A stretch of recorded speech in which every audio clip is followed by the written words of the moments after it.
नमस्कार, स्वागत है आपका सागर कोचिंग सेंटर भगवानपुर में। मैं हूं श्रवण कुमार सागर। आज के इस वीडियो में हम आपके लिए लेकर के आए राष्ट्रीय आय मेधा छात्रवृत्ति परीक्षा यानी एनएमएस एग्जाम पेपर के लिए विज्ञान का पहला चैप्टर का महत्वपूर्ण प्रश्न। तो चलिए देखते हैं कि विज्ञान में आपको कौन कौन से प्रश्न पूछे जाएंगे, किस टाइप के प्रश्न पूछे जाएंगे।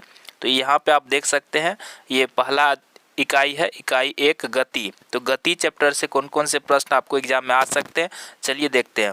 तो यह जो इकाई लिया गया है, प्रश्न लिया गया है, मेरे द्वारा लिखा गया एनएमएस एग्जाम बुक से लिया गया है। अगर आप एनएमएस एग्जाम का बुक खरीदना चाहते हैं तो आप हमसे संपर्क कर सकते हैं। 91 10 11 36 71 ये हमारा व्हाट्सअप नंबर है, तो इस पर आप संपर्क कर सकते हैं।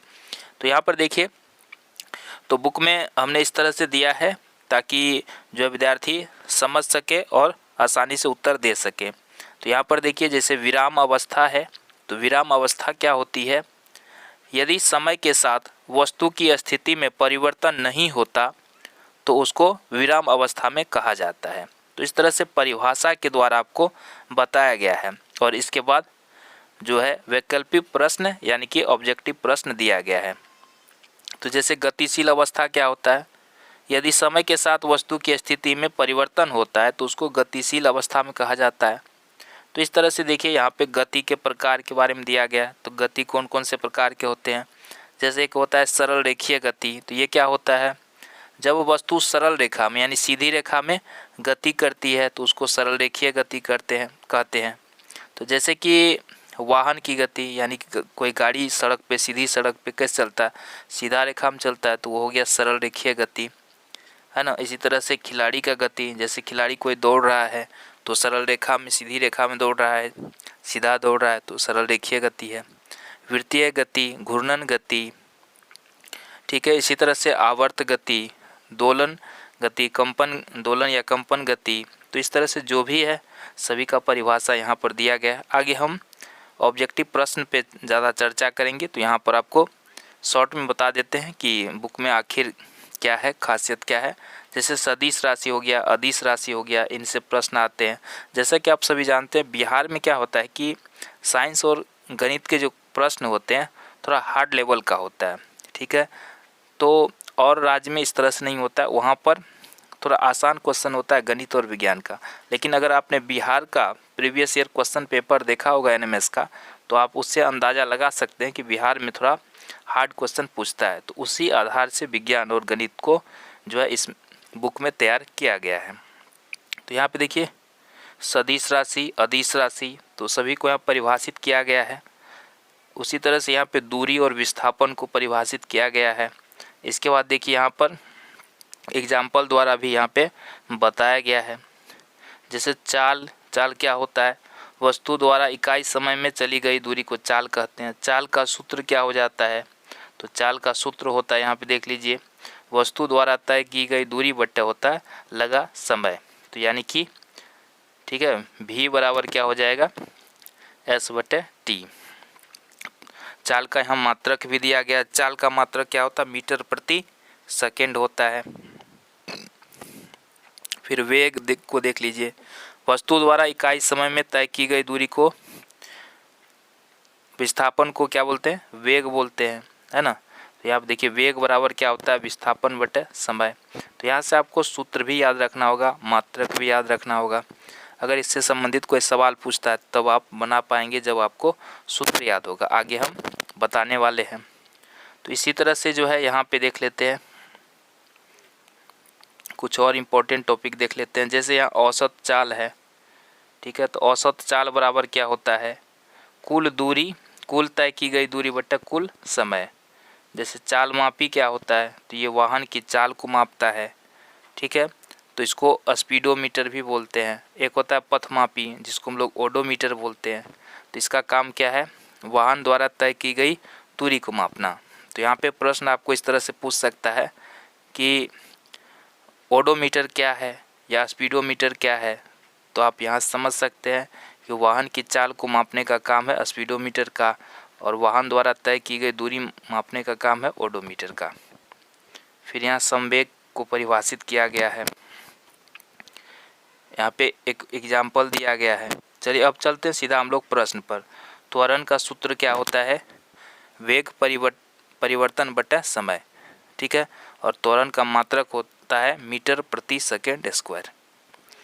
त्वरण किसको बोलते हैं यहाँ परिभाषित किया गया है। तो इस तरह से जो भी इम्पोर्टेंट टॉपिक है तो उसको शुरू में परिभाषित कर दिया गया है और उसके बाद प्रश्न लिया गया है। तो अगर आप इस तरह से पढ़ते हैं तो ज़्यादा संभावना है कि आप सफल होंगे। तो चलते हैं अब ऑब्जेक्टिव प्रश्न पर और इसको सॉल्व करते हैं। तो देखिए यहाँ पर पहला प्रश्न है, जैसा कि यहाँ देख सकते हैं ये बिहार एनएमएस एग्ज़ाम 2022 में यह प्रश्न पूछा गया था, ठीक है। यहाँ पे देखिए ये 2018 में पूछा गया प्रश्न था। तो जो भी क्वेश्चन इसमें दिया गया है सब भी काफ़ी इम्पोर्टेंट है। तो यहाँ पर देखिए एक लोलक 5 सेकेंड में 20 बार दोलन करता है, तो इसकी समयावधि है। तो इसको कैसे सॉल्व करना है, तो इसके लिए सिंपल तरीका है ना। तो यहाँ पे समय को ऊपर में लिखना है और जितना बार ये दोलन करता है उसको नीचे में लिखना है, ठीक है। तो यहाँ से अब 20 से क्या करेंगे भाग दे देंगे 5 में, ठीक है। तो 20 से अगर 5 में भाग दे देंगे तो कितना हो जाएगा, चलिए इसमें हम भाग दे देते हैं, 0 लग जाएगा, 0 मर तो यहाँ पे 5 हो गया। अब दशमलव देना होगा, यहाँ 0 उतरेगा, 20 दूनी 40 हो जाएगा, फिर 10 बच जाएगा, फिर 0 आएगा और 20 पंचे 100 यानी कि 0.25 सेकेंड, ठीक है। तो ऑप्शन नंबर कितना हो जाएगा, बी हमारा सही आंसर हो जाएगा। तो इस तरह से इसको सॉल्व कर सकते हैं। तो इस तरह का सवाल पूछा जाता है आपको एग्जाम में, देख सकते हैं पूछा गया क्वेश्चन है। दूसरा प्रश्न लेते हैं, एक व्यक्ति पूर्व दिशा की ओर 8 मीटर चलता है, किधर चल रहा है, पूर्व की दिशा में। तो देखिए आप जानते हैं ऊपर क्या होता है उत्तर, नीचे वाला क्या होता है दक्षिण, और दाहिने साइड क्या होता है पूरब और बाएं साइड पश्चिम। तो इस तरह से हम लोग मैप पर दिखाते हैं, नक्शा पर दिखाते हैं। तो सबसे पहले किधर जा रहा है, पूरब की ओर, तो इधर जाएगा। फिर उत्तर दिशा की ओर 6 मीटर चलता है, उत्तर यानी ऊपर की ओर ये 6 मीटर चलता है। इधर कितना गया था 8। विस्थान का मान होगा, विस्थापन यानी विस्थापन का मान। तो देखिए यहाँ से यहाँ पर पहुँचा है, तो ये वाला क्या हो गया विस्थापन।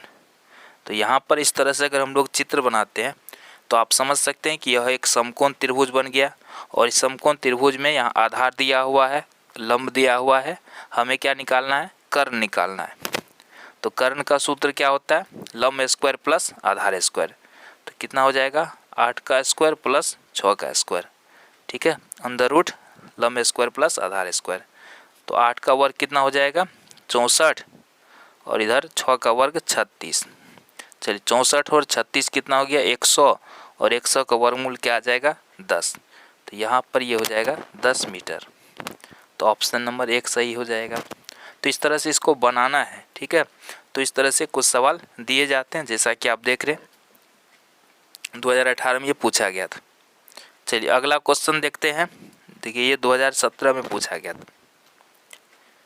तो इसको कैसे सॉल्व करना है, क्या पूछ रहा है, औसत चाल कितनी होगी।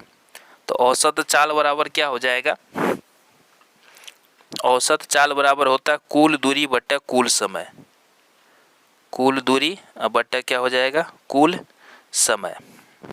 तो निकालिए इसको, कुल दूरी कितना हो गया 99 किलोमीटर की दूरी 20 किलोमीटर प्रति घंटा की चाल से, और फिर यह प्रस्थान 30 किलोमीटर घंटा की चाल से वापस आती है ना। तो 2 बार ये दूरी तय किया, तो कुल दूरी कितना हो जाएगा 99 प्लस 99, एक बार जाने में एक बार आने में 2 बार हो गया। कुल समय निकाल लीजिए, तो समय यहाँ 20 किलोमीटर प्रति घंटा है, तो कितना हो जाएगा, समय बराबर सूत्र क्या होता है दूरी बट्टा चाल, तो हो जाएगा 99 बट्टा 20। और फिर दूसरा आने में, तो इस बार 30 किलोमीटर की चाल चला, तो 99 बट्टे कितना हो जाएगा 30। तो इस तरह से आ जाएगा। फिर इसको आपको सॉल्व करना है ना। तो इसको सॉल्व करेंगे तो कितना हो जाएगा 99 हो जाएगा 198।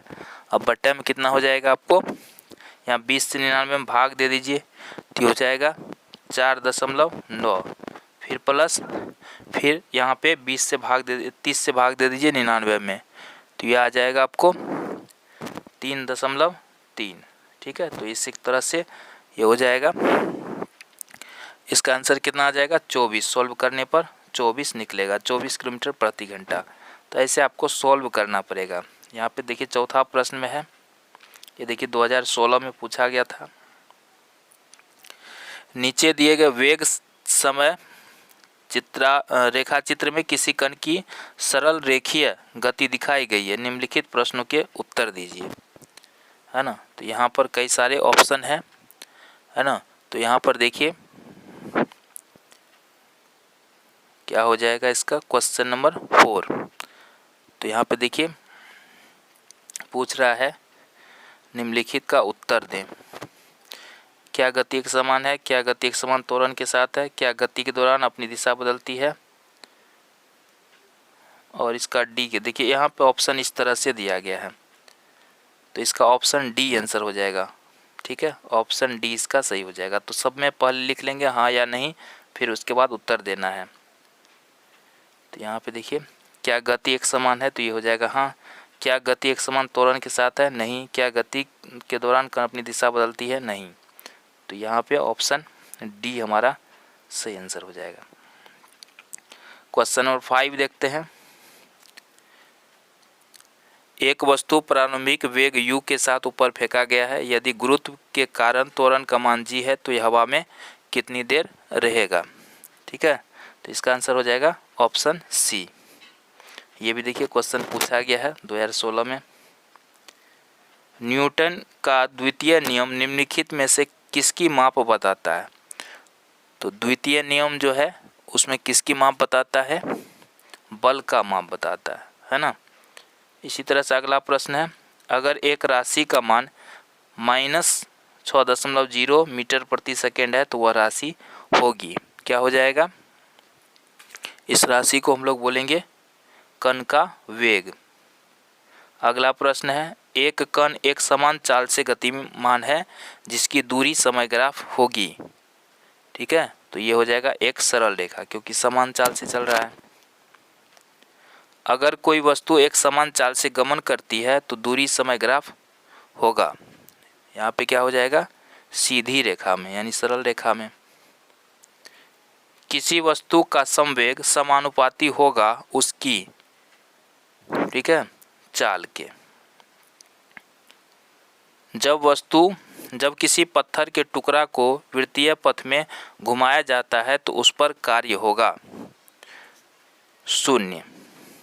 चलिए अगला प्रश्न है, प्रत्येक क्रिया के बराबर एवं विपरीत प्रतिक्रिया होती है का आविष्कार किसके द्वारा किया गया था।